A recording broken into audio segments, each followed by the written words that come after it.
Hello there, welcome to Wake Up to the Bible. I'm Daniel Kaplan. I'm here with my father, Dr. Kaplan, and together we're going through the books of the Bible, Genesis through Deuteronomy. And we're doing a little bit every day. Today we're reading Genesis 35:12 through Genesis 36:19. So about a chapter worth of material. I'll be reading from the Robert Alter translation. And the land that I gave to Abraham and to Isaac, to you I will give it, and to your seed after you I will give the land. And God ascended from him in the place where he had spoken with him. And Jacob set up a pillar in the place where he had spoken with him, a pillar of stone, and he offered libation upon it and poured oil on it. And Jacob called the name of the place where God had spoken with him Bethel. And they journeyed onward from Bethel, and when they were some distance from Ephrath, Rachel gave birth, and she labored hard in the birth. And it happened, when she was laboring hardest in the birth, that the midwife said to her, Fear not, for this one too is a son for you. And it happened, as her life ran out, for she was dying, that she called his name Benoni, but his father called him Benjamin. And Rachel died, and she was buried on the road to Ephrath, that is, Bethlehem. And Jacob set up a pillar on her grave. It is the pillar of Rachel's grave to this day. And Israel journeyed onward, and pitched his tent on the far side of Migdal Eder.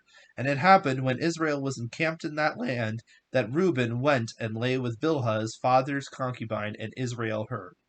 And the sons of Jacob's were 12. The son of Leah, Jacob's firstborn, Reuben, and Simeon, and Levi, and Judah, and Issachar, and Zebulun. The son of Rachel, Joseph, and Benjamin. The sons of Bilhah, Rachel's slave girl, Zan, and Naphtali. And the sons of Zilpah, Leah's slave girl, Gad, and Asher. These are the sons of Jacob who were born to him at Padan Aram. And Jacob came to Isaac his father in Mamre at Kirath Arba, that is Hebron, where Abraham and Isaac had sojourned. And Isaac's days were 180 years. And Isaac breathed his last, and died, and was gathered to his kin, old and sated with years. And Esau and his sons buried him. And this is the lineage of Esau, that is Edom. Esau took his wives from the daughter of Canaan, Adah, daughter of Helon the Hittite, and Oholibamah, daughter of Anah, son of Zibeon the Hivite, and Basmath, daughter of Ishmael, sister of Nabaioth.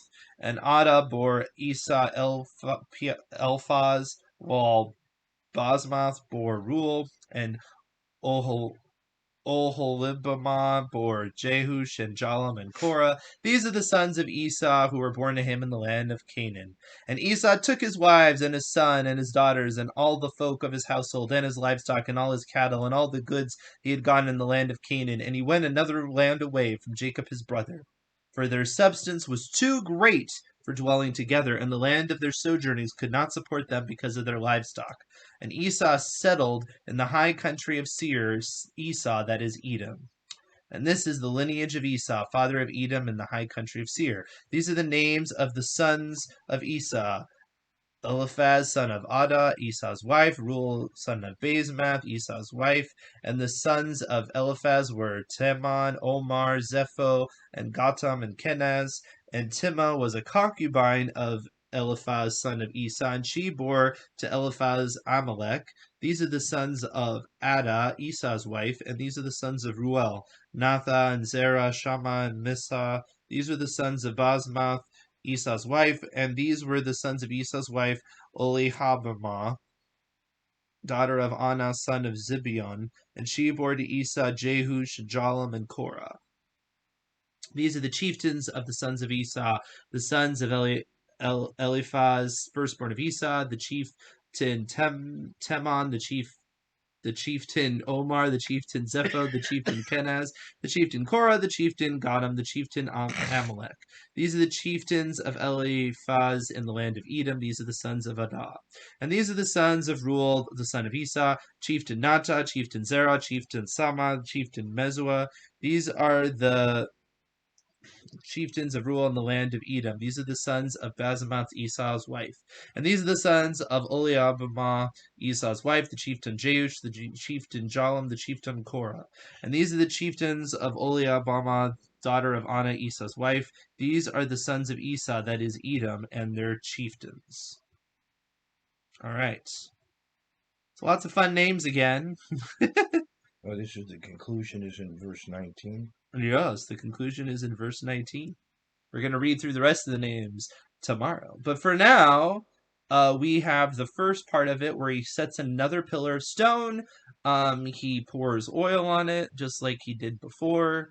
Um, so, again, I know some people make a point where later on it says don't do this, but again, this is pre-temple, so I don't think should be considered incorrect behavior. Oh no. It seems like that's what he was asked to do. So it actually, if you were worried about it before, you shouldn't be worried about it at this point, Well, right? when they were in the wilderness, the Mishkan, the tabernacle, would Uh have huh. been With travel, right? mobile.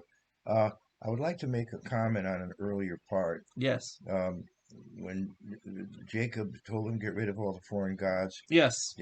Daniel brought up a good point. They might have had with them now some of the people of the Hivites, Right. but on the other hand, it also could very well be that even within the family of Jacob, Oh, there sure. was a certain amount of this that going on, and he definitely now wanted to maintain a proper discipline in the whole family, you know, Mm-hmm. and the earrings evidently uh, in those evidently when Abraham came to Haran, I think that city was known as a city that worshipped, the moon goddess, and um, there may have been a tradition in the family that evidently there were earrings that people wore that were lunar shaped, that Mm-hmm. part of moon worship.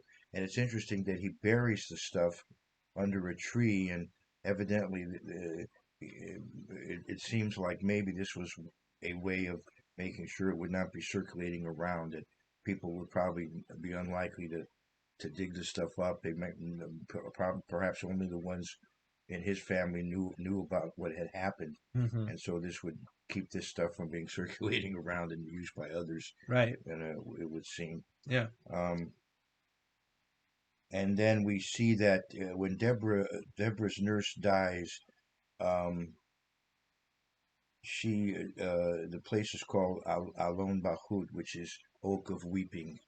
It's not. I just thought you might want to get the meaning of that. Uh, and then, of course, again, he confirms the fact his name was changed from Jacob to Israel. Mm-hmm. He still goes by both names, but Israel is I guess you could say, the more theological, the spiritual name. But he Mm-hmm. does still go by both names all the way through the Bible. Mm-hmm. And then we have the El Shaddai here in verse 11. God Almighty is how they normally translate it. There's more to that term, maybe Shaddai, than that, but that's generally how it's translated. And there's a lot here to that prophecy in verse 11, and there are various ways people have understood that, but we do know that God has a special role to play for the nation of Israel that they were supposed to play anciently and did a poor job of. But in the millennium, they will be utilized as a nation that will be used to teach others, and of course from them, particularly from the tribe of Judah, the family of David, ultimately comes the Messiah. So there's, of course, a lot there in the 11th verse. Um, okay, then we're now with the pregnancy of Rachel. Now Yes. he had made that comment: whoever Mm-hmm. stole your idols, let that person Right. be killed. Yeah. And Unfortunately. she said, I'll need a son or I'm a dead person earlier, too. Yeah. I said that. Yeah. And then as soon as she had a son, she said, I need another one. Now So this this has is been it. just a running thing with her, But is her this is saying. interesting. She was having a rough time, and she Mm-hmm. called him son of my affliction, Ben Oni. But he gave a positive spin. He called him Mm-hmm. he called him Benjamin, son of my right hand. Mm-hmm. There's a double meaning there. In the Bible, you face towards the east, so the south is on your right. So he was born south of the other sons. He is the one son born in the promised land, Mm-hmm. Benjamin. And Benjamin is an important tribe in the Bible. Mordecai and the Apostle Paul were Benjamites. The first king of Israel Mm-hmm. was a Benjamite. So, the tribe had an important role to play. It very badly degenerated in the period of the judges. Later, you'll read about that. or you have read about that, I presume. Mm-hmm. But anyway, they have an important role to play historically. But he was born south of the other tribes, so Mm-hmm. he's son of my right hand and also son of the south. Yeah. And Didn't Benjamin have something with left hands though? right, there were Benjamites who were ambidextrous, who Yeah. like a I step. just always thought that was funny. It's like the son of my right hand, and then it turns out that a lot of them are not right. Yeah, that's a It's just kind of funny how that that's kind works. of an irony. It's Yeah, just kind of funny how that works out. later on, Yeah. yeah, and also Ehud, by the way, Right. Ehud was was either he ambidextrous or favored his he left was hand. a Benjamite too. Yeah. Yeah. Yeah. Now, when you talk about Benoni, actually, Robert Alter says that there might be a double entendre there because he says it either means son of my vigor or son of my sorrow, and he thinks that she's saying vigor because the continuation of her life continues after son is born, and he actually thinks it's interesting since Benjamin is so associated with their war prowess that perhaps she was being a little bit prophetic. So that's interesting. Yeah, that is It very gives you interesting. another. It gives you another. It gives you another layer in case you didn't have enough. And as I mentioned earlier, I taught my children to look at the tribes as you see them here: the Leah branch, Mm-hmm. the Rachel branch, the Bilhah branch, the Zilpah branch. This is what we call Shiastic parallelism, or like the envelope concept. You have A and you have B, then you have B prime and A prime. In other words, you have Leah, Bilhah, rather Leah, Rachel, but then you have Rachel's handmaiden and then Zilpah, Leah's handmaiden. So the parallelism is A, B, B prime, A prime, which is like an envelope, right? It's called a chiasm. Parallelism is all through the Bible, and sometimes it is chiastic, as you have here. Sometimes it is A prime, B, B prime, but sometimes it is, or A, B, A prime, B prime, but sometimes it's A, B, B prime, A prime, like that. Mm-hmm. You know what I Yep. hope I didn't confuse you. Nope. All right. Now, there's a very short little thing here, which is kind of a strange little story that doesn't have a lot of detail, which is what Reuben ended up doing as a result of Rachel's death. And there's May I just oh mention before that, yes, I think, doesn't it mention that Esau, so Isaac and was gathered. Right, Esau and Jacob buried him. Once again, the brothers come together to honor the father. mm-hmm. Isaac and Ishmael came together to Mm-hmm. bury Abraham. Esau and Jacob come together to bury Isaac. Mm-hmm. Now, Daniel. Well, I mean, and that is something that softens Esau a little bit, is that no Right. matter what his flaws, he at least was a fifth commandment observer. Don't know about the other ones. No, I'm just kidding, Oh, but we, oh, no, what you that said, you just said something very important. Not that you, but the other things aren't. But uh, I say something important once in a while, so all through you the heard it here, Yeah, folks. all through Genesis, you see the Ten Commandments. I may have said this already. Mm-hmm. The Sabbath Mm-hmm. and thou shalt not commit adultery, thou Right. shalt not steal, and Yep. here we have, as Daniel said, honoring your parents, but he said, put away the foreign gods. Mm-hmm. You shall have no other gods before me. Yep. So all through Genesis, the basic morality of the Decalogue is there. Yep. Yeah. That's right. So what was I going to say? Oh, it's sexual politics. That's right. It's always an interesting topic. No, but Reuben went and lay with Bilhah, and it's like, so what's going on? Well, there's a couple of reasons why this probably happened. One is Reuben was very partial to Leah, right? He was involved in the whole mandrake thing, right? And so there was that. And so if he had sex with the concubine, well, there's a possibility that his father would be kind of grossed out by the whole thing. It would kind of make her invalid to continue to have sexual relations, and so therefore, it would just be Leia and her concubine left, which would perhaps put Leia in better precedence with um, uh, Jacob, right? Which is something he'd look for. Another thing is essentially it's almost like kind of trying to usurp the birthright a little bit too, in a sense, because that was Rachel's concubine, and so he's kind of nudging his way in there too. So it does seem completely for no good reason except for political reasons, essentially, which is probably one reason why the account just says it matter of fact, very, you know, very base about it, just it is what it is. And then all it says is that his father heard about it. It doesn't give you reaction yet, but you will get it eventually. Yeah, right. There are ramifications, but for now, it would seem like he just didn't do anything about it, which perhaps was the best thing to do for his family, was just not to do anything about it at that point, I guess. What do you think? It doesn't say he did anything at this point. Eventually, he brings it up, but Yeah, well, he could have, brought it up, and the son said it'll never happen again, and or the, also Bill, for that matter, we're sorry, it won't happen again, or whatever. That might have well, I happened. mean, who knows if she had any agency in the situation, to be honest. Well, it wasn't. It would seem consensual. Well, I mean, I'm not Well, saying yeah, I'm not saying like actual but like she assault, was the but servant. Yeah, yeah, I'm and not sure. Yeah, I'm not he sure. was the I'm not sure if you firstborn. could really say consensual. Right. It's kind of like when a politician has an affair Yeah, with a exactly. staff member, you Right. consider his position sort of pushes her. Yeah, Right. exactly. Yeah.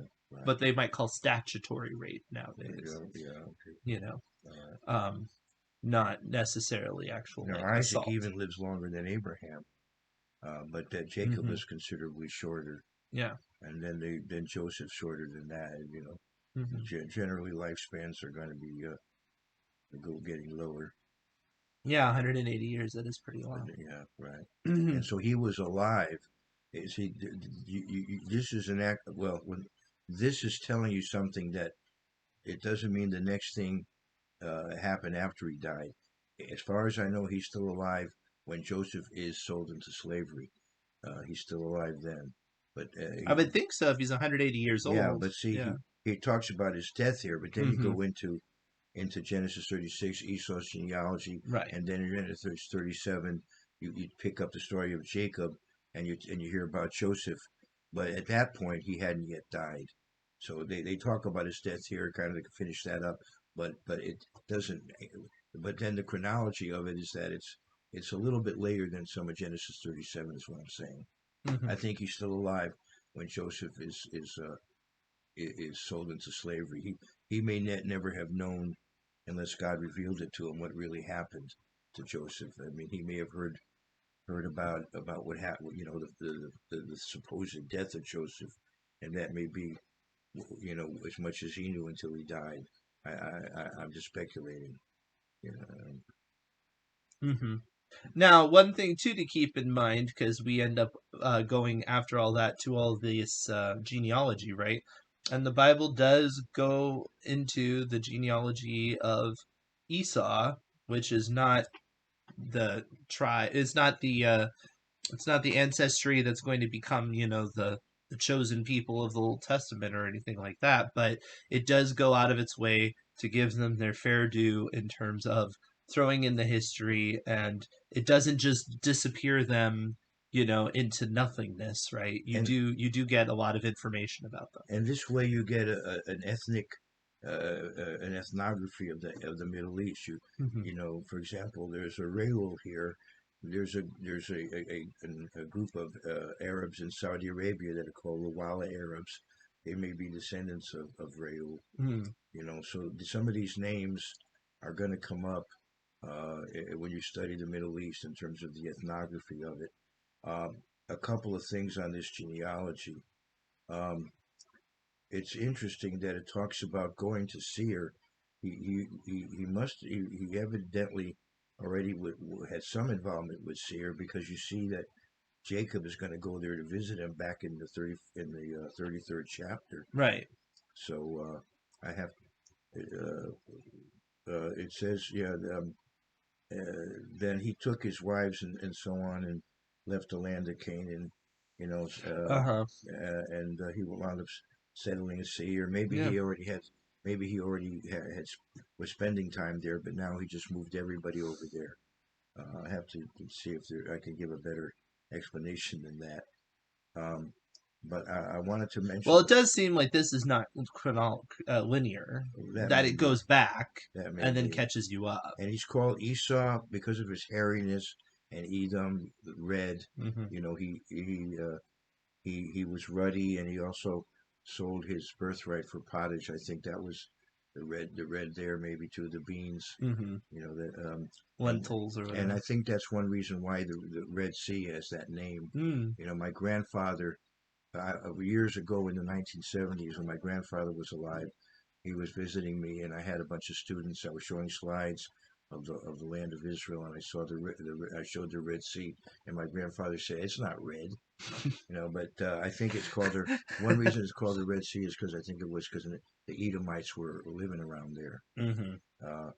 Uh, also, there was another couple of things I wanted to mention. Mm-hmm. Um, I'm here in the 11th verse of Genesis 36, and when the sons of Eliphaz were Taman, and Taman, again, the root there has to do like with Benjamin. Taman is the Hebrew name now for Yemen, which again is to the south. Yemen means to the right or to the south, because in the Middle East you look eastward. So Yemen is in the southern part of the Arabian Peninsula, and in Hebrew now they call Yemen Taman. Just thought I might mention that. Where did we? Oh, we finished in the 19th verse. Yep. So we have more names to come tomorrow. Okay, well then I'll save what I was going to say Sounds good. about Egypt Tomorrow. tomorrow. Yeah, I know you're really excited about it. We're going to Right, have some more genealogy going. But right. that's what happens when you want to read the text through completely. And we do, because I believe it's here for a reason, and all of these people need to get their fair shake. This is important. Okay. Um, you have Eliphaz, and he has a concubine. So not even a wife, you know, a little bit less status. Mm-hmm. He has a concubine, but she has a firstborn son, Amalek. And somehow this firstborn son of a concubine takes up our argument of Esau. You know, Esau resented Uh-huh. Jacob. Amalek resents Israel. Amalek is like a permanent enemy of Israel. And you'll see Amalek later on. And Yeah. it may be that in the culture of the Amalekites was such, we're the firstborn of Timnah, and Timnah was the concubine of Eliphaz, who was you know, I think he was I think a firstborn of one of the wives of Esau. So Amalek should be the chosen people. Maybe they felt, you know, and they were a power at one time. At the time of the Exodus, Amalek was a powerful nation. You don't hear about them now, but I'm saying in the ancient Middle East, at the time of the Exodus, Yeah. Amalek was a powerful nation. Eliphaz is the son of. Oh, wait, hold on. Is the son of Adah. Right, but he may have been the firstborn son Mm-hmm. of that woman, and then the first, and then Well, there's no other sons mentioned, so okay, it could be that that was maybe the only okay, son so then he has a concubine, and that I'm seeing. I'm not then seeing her other sons firstborn mentioned. son of the concubine is Amalek, and Amalek comes up, you know, all it could very well be that even Haman could have been an Amalekite, Oh, possibly. right.